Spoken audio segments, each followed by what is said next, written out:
Tatlong dayuhan at isang Pilipina dinukot ng mga armadong grupo sa Samal Island.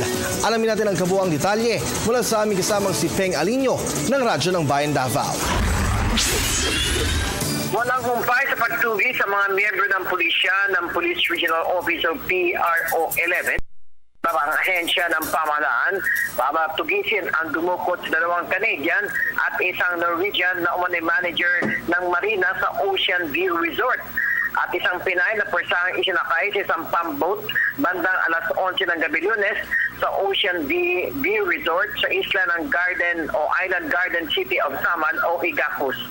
Isang task force naman ang agad itinatag para sa pagpapakalat ng mga tauhan ng iba't ibang ahensya na makatutulong sa paghahanap at pagligtas sa mga biktima. Ayon kay Police Regional Office of PRO 11, Regional Director Police Chief Superintendent Wendy Rosario, na anya ay isang pagpupulong ang kanilang isinasagawa ngayon. Sinabi naman ni Naval Forces Eastern Mindanao Ensign Commander Commodore Rafael Mariano na kagabi pa anya ay na ang mga miyembro ng Regional Peace and Order Council o RPOC 11 sa pamumuno ni Davao City Mayor Rodrigo Duterte na chair ng ARPOC na agad inatasan ang kanyang sinasakupan na tugisin at iligtas sa mga biktima.